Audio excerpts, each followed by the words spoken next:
What's going on, guys? Sam Adams here, and welcome to The Drop, which is a weekly series right here on my channel where I go through the top video game releases of the week and let you guys know what new stuff is coming out just in case you did want to pick up something new. And this week, we have two significant releases with pretty much the third release of Skyrim to some degree, I believe. And then, of course, we have Titanfall 2, which is one of the biggest FPS games of the entire fall release schedule.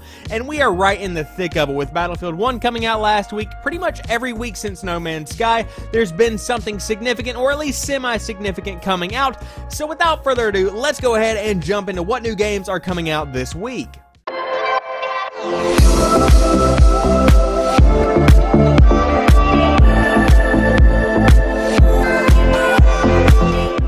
So, kicking things off this week, we have some Dark Souls 3 DLC by the name of Ashes of Ariandel coming to the PlayStation 4, Xbox One, and PC. Of course, this is not a standalone kind of thing. You have to have Dark Souls 3 to play this, but it is significant because Souls games are very, very popular with a lot of people. But pretty much, you are the Unkindled. As part of the Dark Souls 3 Season Pass, expand your Dark Souls 3 experience with the Ashes of Ariandel DLC pack. Journey to the snowy world of Ariandel and encounter new areas, bosses, enemies, weapons, armor set, magic spells, and more. Will you accept the challenge and embrace the darkness once more? Now, before I even get into this, I'm terrible at Souls games. Really, really bad at Souls games. Now, I understand the draw behind them. I understand why they're entertaining to a lot of people, but it simply is not my thing. That being said, whenever I played Bloodborne, whenever I played a little bit of Dark Souls 2, that is some of the most atmospheric stuff I have ever seen in a video game. They really nail the atmosphere, they nail the tone of the game, and it really does feel like you could die with any kind of enemy encounter and you have no idea where these people are going to be coming from, which is something that is very, very hard to get right in a lot of games. Of course, Ashes of Ariandel is simply more of that grinding, devastating, kind of encouragingly bad experience that you would expect to get from a Dark Souls game. It really just kicks you right in the balls with this one. So if you want more of that, if you want to get kicked in the balls yet again, you can check out the Dark Souls 3 DLC Ashes of Ariandel, which again is coming out on the PlayStation 4, Xbox One, and PC this week. Next up, Farming Simulator 17. Take on the role of a modern farmer in Farming Simulator 17. Immerse yourself in a huge open world loaded with new content, new vehicles, animals, crops, gameplay mechanics, and a detailed North American environment. Farming Simulator 17 offers rich online activities, play and cooperative multiplayer, up to 16 players of competitive farming, I suppose, and download mods created by passionate community for unlimited content and an ever-evolving Farming Simulator 17 experience. So as far as what I think about this game, I cannot believe Farming Simulator is still a thing. I blame it on the YouTubers. A lot of people played this game whenever it was first coming out, like the first couple of Farming Simulator games, and it got a lot of traction because it was just such a stupid concept. But this year, Farming Simulator 17 actually looks okay. Like, looking at this gameplay trailer, and of course, this probably isn't what it's going to look like in its final form, but if this is in fact in-game gameplay on a regular PC, this actually looks pretty decent as compared to some of the previous Farming Simulator games, and it actually looks like it improves a lot of what made Farming Simulator a joke pretty much up until now. Now, that being said, it still has its glitchy parts, like whenever the farmer is pretty much standing on that hill, you might notice that her arms are pretty much jutting out right to the sides. If you're looking at when the grain is dumping out of the harvest machine, I don't know what that thing's called, I'm not a farmer. If you look at that, it still doesn't look that great, so it still has its little quirks and stuff to make it a Farming Simulator game, but that being said, all in all, this is a pretty impressive thing, but should you go out and buy it day one? Absolutely not. Farming Simulator is one of those games that you really wait until a sale for if you do want to play it at all, because I guarantee you, this thing will probably, if it launches at, I believe it was $40, regardless of what it launches at, I would say within 6 months you'll be able to pick this thing up for somewhere around $29 or $20, depending on where you go and what site you do choose to buy from. So if that sounds like your kind of thing, Farming Simulator 17 is coming out this week, though I would wait on it. If you're a hardcore fan, you can go ahead and splurge, because this one actually looks pretty decent. Next up, Just Dance 2017, coming to the PlayStation 4, Xbox One, and Wii U. Just Dance 2017 is more fun and easier to play than ever. Shake your hips and wave your hands with the Just Dance controller app. If you have a smartphone, you don't need a camera. I suppose that's actually kind of cool.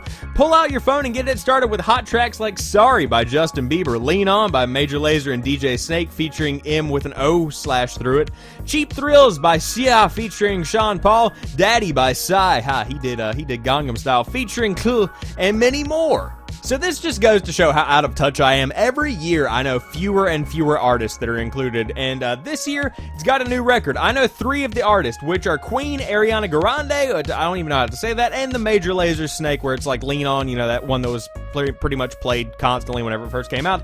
I know those 3 artists, and that is it. This is not a game that I will ever play and ever understand, but the smartphone thing actually does sound pretty cool. You don't have to have a camera to play, which I suppose is why it is able to work on the Wii U unless they have some kind of mechanic here. This is not a game that I tend to play on a year-to-year basis or generally ever. I think I played Just Dance once in the middle of a Best Buy whenever the Kinect was first coming out for the Xbox One, so that just puts this into perspective. But for kids who really like dancing, or perhaps for adults who don't have anything better to play, or they don't like Battlefield or any other good game, you could pick up Just Dance 2017 and probably get more of the same that you got from the other games that have come out in the past. That being said, the song list, you got 41 songs at launch. That will definitely get repetitive after, I would say, 3 to 4 playing sessions, so keep that in mind whenever you go out and buy Just Dance 2017. But if you're interested, it is coming out to the PlayStation 4, Xbox One, and Wii U this week. Next up, we've got the Elder Scrolls V Skyrim Special Edition coming to the PlayStation 4, Xbox One, and PC. Winner of more than 200 Game of the Year awards, Skyrim Special Edition brings the epic fantasy to life in stunning detail. The Special Edition includes the critically acclaimed game and add-ons, with all new features like remastered art and effects, volumetric god rays. That sounds really intense. Dynamic depth of field, screen space reflections, and more. Skyrim Special Edition also brings the power of PC mods to consoles, new quest, environments, characters, dialogue, armor, weapons, and more. With mods, the possibilities of what you can experience are nearly endless. Alright, so with the Elder Scrolls V Skyrim, this is one of those ones, whenever I heard about it, I was like, does this one really need a remaster? Because it came out in 2011 on the Xbox 360, PS3, and PC, and it does hold up pretty well over time. There are still a ton of people that play Skyrim on a weekly basis and do enjoy it, especially on PC, where the mods have pretty much overhauled the game entirely. That being said, after looking at the gameplay, which you're looking at here, I can totally understand how this would require a remaster, and because of the density of the world itself and just how much there is to do in Skyrim, this is one of those ones where it does improve the experience if it does look better and run better, and that's exactly what they're doing with the PlayStation 4 and Xbox One versions of Skyrim. So now, like I said, this thing includes the base game and all of the DLC, so if you are a PC gamer and you already have the original base game and all of the DLC, you get a free upgrade to the Special Edition of Skyrim, which is something that is very, very cool, and that's one of my favorite things to see any kind of company do throughout the gaming industry whenever I can get a free upgrade for something that I've already spent money on, and I'm actually eligible for that, so that's going to be pretty exciting. That being said, for those wanting to play on PS4 or Xbox One, I do want to warn you, the space for mods on the PlayStation 4 is limited to 1 GB, while you have 5 GB on the Xbox One. So of course you're going to be able to do more with the Xbox One version of the game, and it's kind of the same setup as Fallout 4, where Sony is limiting the mods, and of course Fallout 4 mods on PS4 are pretty much non-existent. They do not work, they are not a part of the game, which is a huge disappointing part of the game for a lot of people. So that being said, if you have a choice, play on the Xbox One, but I cannot wait to dig into this on the PC, because I get a free upgrade to the Special Edition, and why wouldn't you jump on that?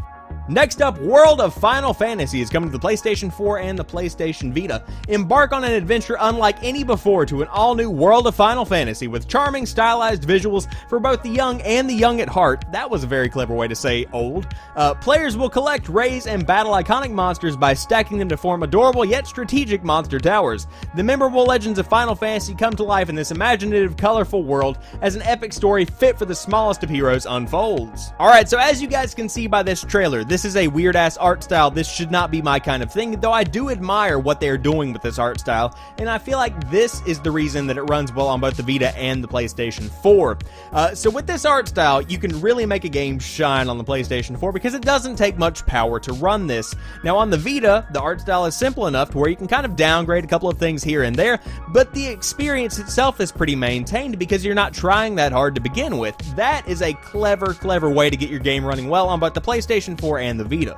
Now, according to its description, it does switch up the classic Final Fantasy combat system to make it a little bit more intuitive, and it does sound to be pretty cool. Now, I am not a professional on this kind of thing whatsoever, though looking at the gameplay, looking at the combat, it might be something you might be interested in if you do have a PlayStation Vita. But luckily for you, if you're still on the fence about this, there are demos available on both the PlayStation 4 and the Vita versions of the game. So if you have a Vita, if you have a PlayStation 4, and you're interested in the world of Final Fantasy, by all means dig into that thing. It's spoiler free. You can download it for free right now on the PlayStation Store. It is live.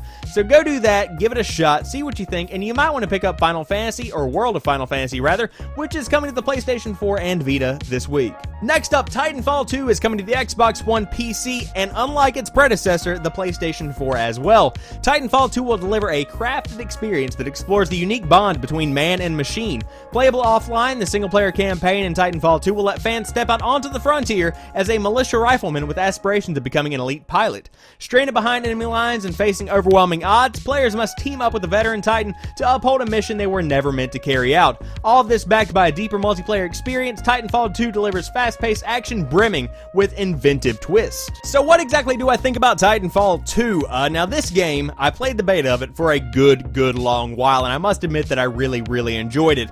Now if you enjoyed the original Titanfall like I did, played the shit out of it on the Xbox One, played it a good bit on PC, it's a different kind of experience. The characters don't feel quite so lightweight. You're not just going to be jumping from building to building, jumping from mech to mech, quite as easily as you were able to do in the original Titanfall. Now that being said, it does still feel really good and the flow is still there, but a lot of veteran Titanfall players were kind of frustrated with that whenever the beta was going live. Now, all that being said, the multiplayer is way more in-depth than the original Titanfall was. You've got customizable Titans as well as customizable pilots themselves, different classes, different kinds of stuff like that, a ton of different weapons, really fun stuff.